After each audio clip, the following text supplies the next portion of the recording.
gouverneur de district. L'invité de ce journal, le docteur Maurice Sanda Kouyaté, directeur des opérations Comité interafricain, expert des Nations Unies, et c'est pour nous parler des mutilations génitales féminines. Docteur, bonsoir. Bonsoir, monsieur. Et alors, qu'appelle-t-on mutilation génitale féminine? Je voudrais juste dire simplement que les mutilations génitales féminines, ce sont des pratiques, l'acte qui consiste à enlever les organes génitaux féminins externes à des fins non thérapeutiques et surtout à des fins culturelles ou traditionnelles. Voilà la définition. Donc on le fait pas pour résoudre un problème, mais pour créer un problème. Alors pourquoi cette pratique interpelle-t-elle les Nations Unies? Cette pratique interpelle les Nations Unies et toute la communauté internationale et toutes les populations parce que ce sont d'abord des pratiques qui violent flagramment les droits des filles et des femmes. Ces filles sont soumises à ces pratiques sans leur consentement. Or, elles ont entièrement droit à leur intégrité physique, morale. Elles ont droit à cette intégrité, mais à l'âge où l'on pratique, elles n'ont pas la possibilité d'influencer, de se protéger. Donc c'est une violation de leurs droits. C'est d'abord ça. Ensuite, ces pratiques ont des conséquences extrêmement graves sur le plan de la santé, et peut-être sûrement nous allons en parler tout à l'heure. Donc, et sur le plan physique, et sur le plan moral, et sur le plan des droits, le monde est interpellé. Et c'est pourquoi la communauté internationale se mobilise. Alors, ces pratiques sont liées à la religion. Est-ce vrai? Pour résumer, je peux vous dire que dans les religions révélées, il n'y a pas une seule ligne, il n'y a pas un seul mot dans n'importe quel des livres. La Bible et le Coran. La Bible, la Torah, le Coran n'en parlent pas. Ni en bien, ni en mal. Ça n'existe pas. Donc cela veut dire que ça n'a rien à voir avec les religions. Alors les causes de l'excision? Les causes de l'excision, c'est justement là où le bas blesse parce que malgré le fait que ce n'est pas une prescription religieuse, il y a beaucoup de personnes qui sont arrivées à lier cela aux religions, et notamment à l'islam. Là, on va clarifier lorsque nous serons en atelier pour le symposium. Mais ce qu'il faut savoir, c'est que au-dessous, ce qui est masqué, c'est la sensation, la conviction de ceux qui pratiquent cela. Qu'en soumettant les filles à cette pratique, ils sont capables de maîtriser leur sexualité, ils sont capables de maîtriser leur libido. Ce qui est tout à fait aberrant, parce que le comportement d'une femme dépend de son éducation et de son milieu, mais pas de son organe sexuel. Donc, les causes sont obscures, mais derrière, ce qu'on peut voir, c'est une tentative de maîtrise de la sexualité, de dominer les femmes.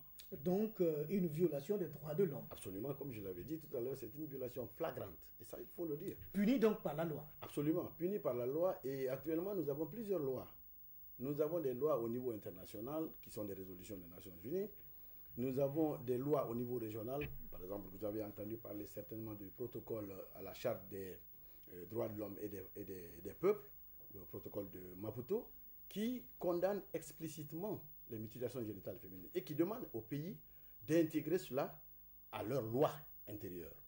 Il y a aussi des lois spécifiques. Aujourd'hui, dans 17 pays africains, il y a des lois spécifiques qui condamnent les mutilations génitales féminines. Alors, c'est une pratique qui est condamnée, qui est punie par la loi, mais pourquoi elle existe encore? Voilà. Et la question que l'on peut se poser est la suivante. Du moment que les gens, souvent, le font sans même savoir pourquoi, il est très difficile pour eux de s'en débarrasser. C'est ça la question. Si on savait exactement pourquoi. Mais quand vous posez la question à ceux qui pratiquent, ils disent, j'ai vu ma grand-mère le faire, j'ai vu mon grand-père le faire, maintenant je perpétue. Ce qui fait qu'ils sont en train de répliquer une pratique dont ils ne savent même pas les origines. Alors c'est ce qui rend difficile l'éradication. Mais la loi pour nous, le comité interafricain, dont je suis directeur, dont j'ai le privilège d'être le directeur, le comité interafricain dit que la loi, avant d'être répressive, doit être d'abord une expression de la volonté politique des pays. Lorsque un pays prend une loi spécifique contre les mutilations génitales féminines, cela prouve que le pays s'est engagé officiellement. Et cela déblaye le terrain pour les activistes, pour les acteurs de terrain.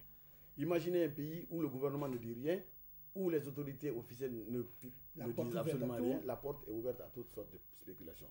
Mais au-delà de cela, la loi doit être aussi punitive pour ceux qui, en toute connaissance de cause, disent nous avons compris ce que vous avez dit, nous savons que ça a des conséquences extrêmement graves, mais nous allons le faire. Alors, devant des parents comme ça qui s'entêtent, en toute connaissance de cause, vous ne pouvez pas les agresser.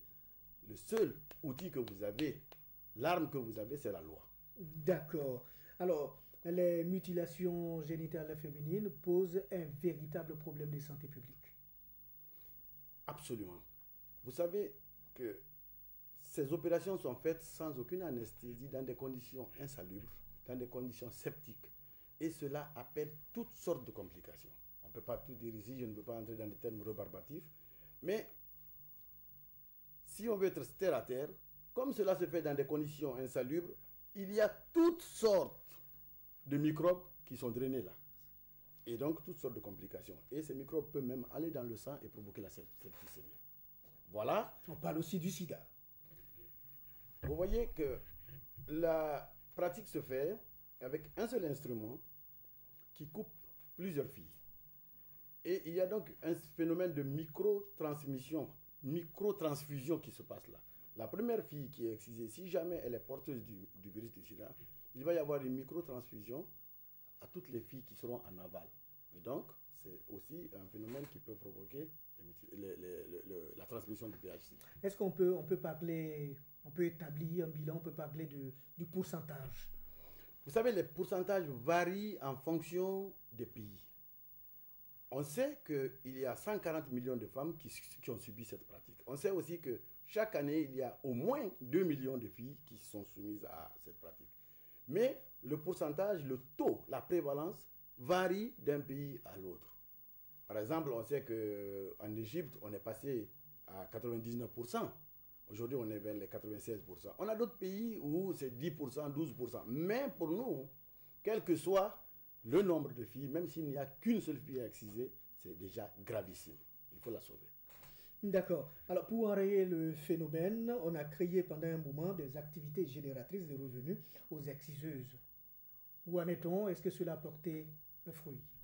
Oui, cela a apporté un fruit. Et ce que nous voulons dire, c'est que ce que nous faisons, c'est le microcrédit, l'accès au microcrédit pour les anciennes exciseuses.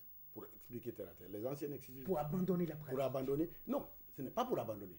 Celles qui ont abandonné en toute connaissance de cause, en sachant que c'est une mauvaise chose, que ce n'est pas bien, qui ont dit bon, nous arrêtons, mais qui se retrouvent avec un manque à gagner, nous leur faisons accéder au microcrédit pour que ce manque à gagner soit comblé. Alors, vous organisez un symposium, dans quel objectif? Nous venons ici en Côte d'Ivoire pour organiser le 4e symposium des leaders religieux africains contre les MGF, les mutilations génitales et pour le développement. Parce que nous voulons que les leaders religieux, les vrais, qui ont commencé à travailler avec nous, qu'ils puissent ici finaliser ce travail, c'est-à-dire élaborer un document pratique, un guide pour sensibiliser les populations à partir des textes du Coran.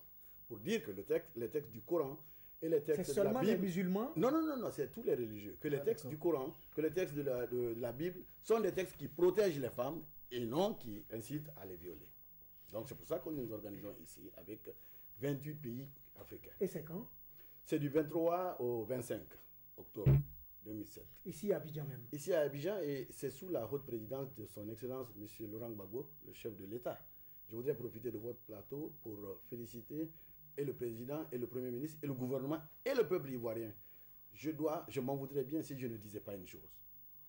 Vous savez, ici en Côte d'Ivoire, la Côte d'Ivoire, malgré sa blessure sociopolitique, occupe le peloton de tête dans la lutte contre les mutilations génitales féminines. Alors, il n'y a pas de lieu pour nous pour organiser le symposium des leaders religieux. Pendant que vous étiez en guerre, vous avez continué à sensibiliser contre les mutilations génitales féminines. Donc, quand il s'agit de choisir le pays, nous n'avons pas hésité. Et nous voulons profiter de l'occasion pour que tous ces leaders religieux africains, avant de commencer le symposium et à la fin, prient pour la Côte d'Ivoire pour que le processus de réconciliation nationale et de la recherche de paix que vous avez engagé soit renforcé et définitif. Et merci donc à vous, docteur Maurice Sanda Kouyaté. Je rappelle que vous êtes directeur des opérations Comité interafricain et expert des Nations Unies et vous étiez avec nous pour parler des mutilations génitales féminines. Restez avec nous pour feuilleter les dernières pages de ce journal. Le ministre de la Ville et de